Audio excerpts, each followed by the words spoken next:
Morning everyone.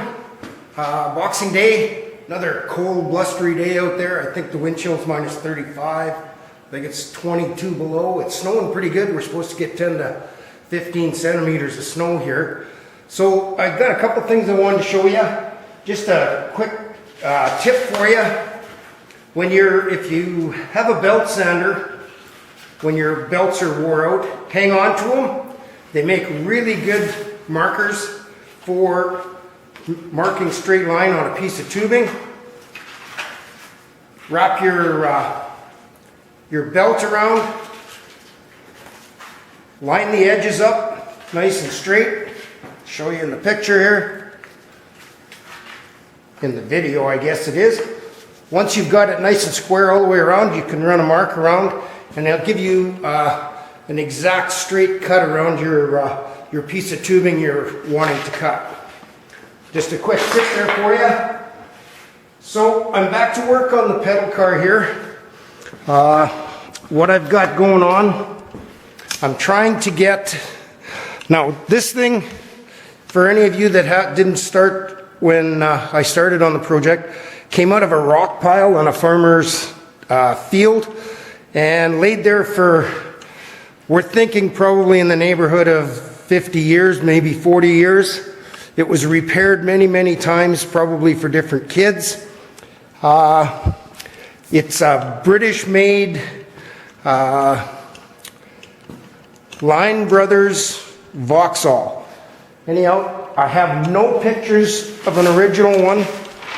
All I have is a line drawing that I found on the computer under, well, Triang is the overseas manufacturer, and they were manufactured for Line Brothers by Triang.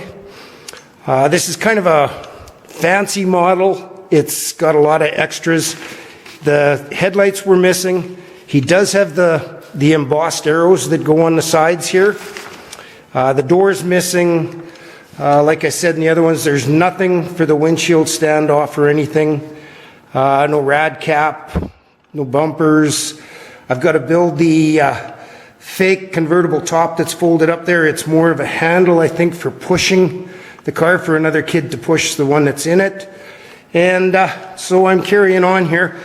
I built a false firewall in it, or not firewall, but rad shell to try and square it up. The rad shell that came with it was just twisted and bent all to heck.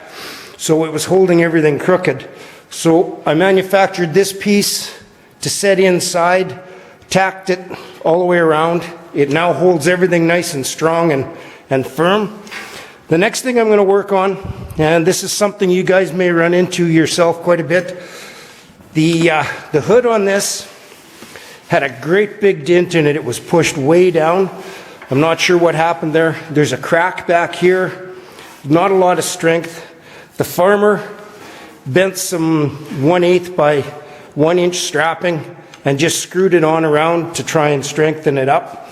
So in pounding that dent out, what I've ended up with is too much material. You can see how much it's stretched there. The other side is really good. So what I'm going to do is I'm going to show you the process to shrink this down so that we don't have too much metal there. It's kind of a scary process once you, the first time you do it, just because you're heating it and everything goes all wonky to begin with. Just going to try and get the camera positioned here so that you can see what I'm doing. That should, let me get it so I don't knock the camera over. So what the process is, I'm going to use my propane oxygen torch.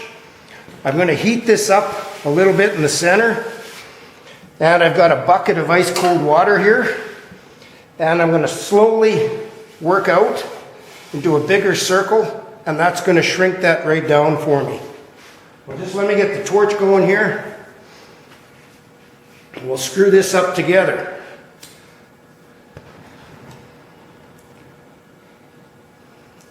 You want to be fairly gentle with your heat.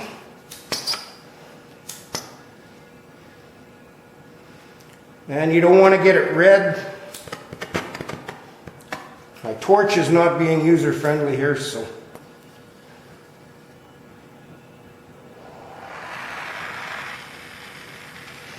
Okay, get my cold water rag ready. And I'm just going to start in the center. You'll watch it'll come way up. And then when I cool it off, it'll go back down.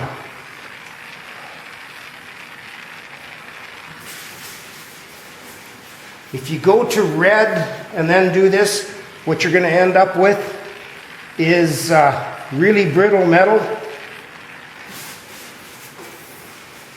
because you're going to put some temper into it. I can already feel that the shrink is happening.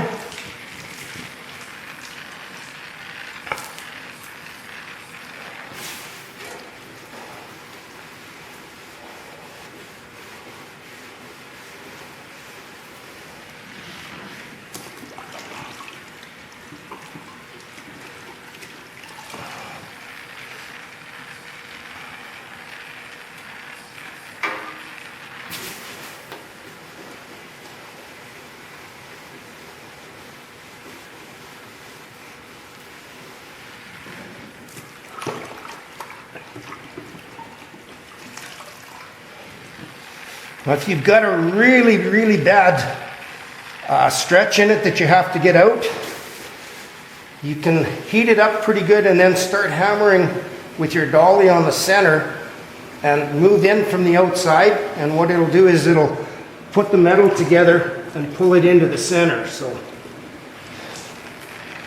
there's a lot of extra material here to get rid of. It's already got my water hot. I might have to go out and add some snow.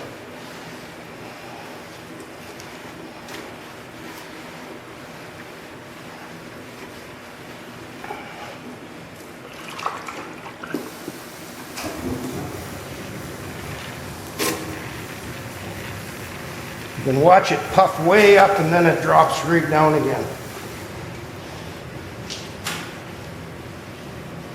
Okay, I'm just gonna shut the torch off here and we'll see how much we got out of that.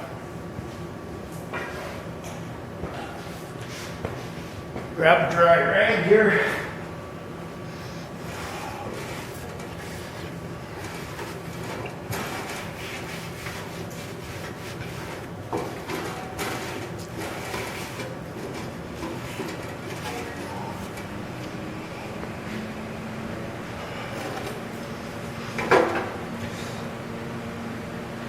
Okay, she's going to hammer. I'm going to have to put a little hammer dolly into it. It started coming down over here, and it's a little low right here. So once I hammer this down a bit, we'll see what it looks like. So I'll bring you right back here, or I'll just move you off to the side and we can work on it together here. So I'm going to grab my slapper. Doesn't introduce a bunch of dents.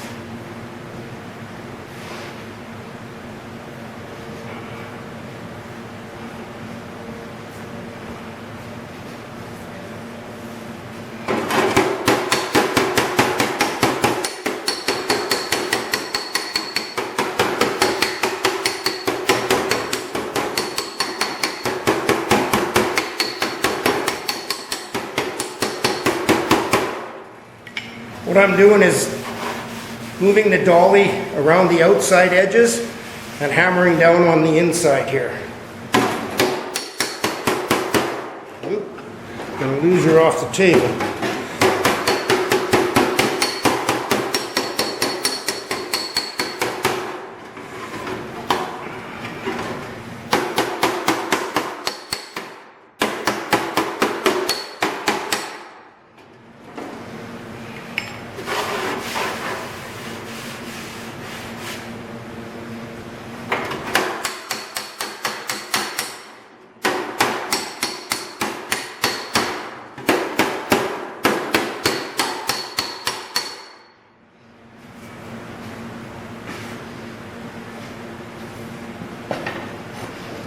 Okay.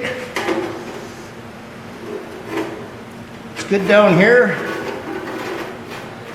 It's good over there. So what I have to do is shrink it right in here. Pull that down a little bit more. And then I'm going to make a patch for here, weld it in, and it'll be good to start on the windshield stand and dash for it. So anyhow guys, I'll bring you back here in a little bit. Okay guys, we're back.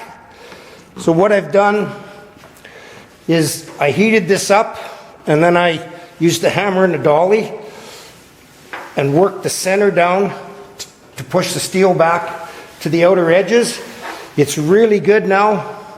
I've probably got 90% of the crown out of it. As you can see with the straight edge, there's a little bit on the other side now, but that is because we got a little bit of a twist in the cowl here. So what I'm going to do is I'm going to cut this piece out. I'm going to weld a patch in, and when I do that, I'll be able to correct the offset to the left-hand side there. So I'm going to cut that piece out, shape the new one. Actually, I'll shape it first, and then I'll bring you back once I get that. Okay guys, we're back. I've got this piece cut out that was all cracked and rusted. It's pretty much straight, ready to start on the support for the windshield. It's still a touch high in the center here. I think I'm going to leave it for the body shop if they want to do anything, or if they're just going to body work it. So next thing I'm going to do is start on this structure that does the dash here, and then all I'm going to have left is a door and 2 more fenders. Oh right, and that goofy fake convertible top there. So only another 60 or 70 hours. Anyhow guys, hope you're enjoying this. A little bit different content, but thanks for tuning in, and we'll catch you on the next one.